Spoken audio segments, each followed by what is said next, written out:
Hi, chuir chun stab gribh sa bhí seán seachtain go breanúir Laethanta na seachtaine.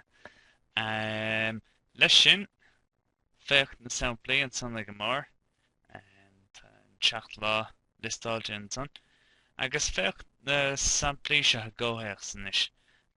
Hit an ócáid san amach ar an domhnach, rinne mé an tupdóireacht don aine chaite, agus is sé an sathern an lá is fearlam. So, scoigh sin is féidirling na Laethanta a úsáid mar animachil. Ceart go bhfear. Nis feic an darbart samplaíonn san sin na chéine míon fáim ghobhríthiricha, deachna nó den chuid is mó.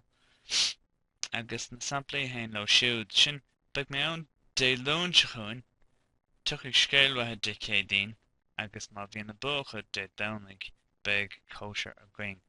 So tá na cín seo feimú mar ghobhríthire ar bhealach, agus tileáil nó áit go doing faoin mríthir.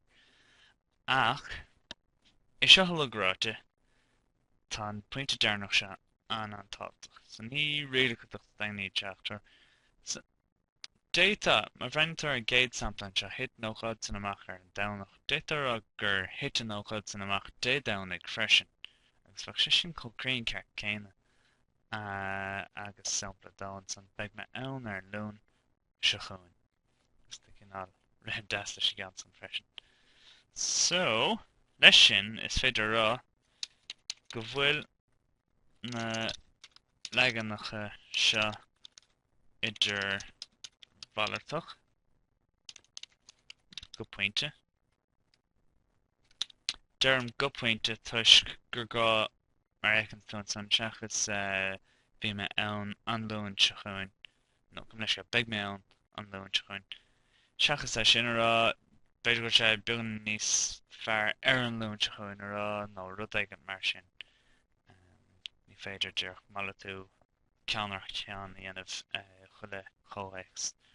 Rud eile ná agus is fiú go dearch an pointe seo a dhéanamh.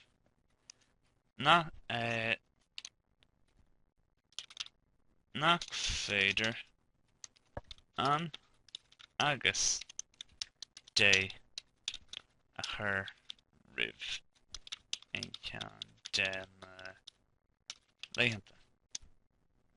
So ní féidir an dé lún a rá, nó ní bhach sé sin ceart. So feic me thu an lún se chuin mar hapla, nó ar an lún se chuin.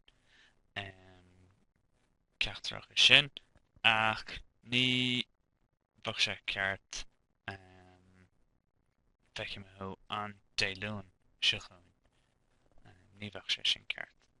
So ná chur an ghábhír ribh na Laethanta agus beag go bra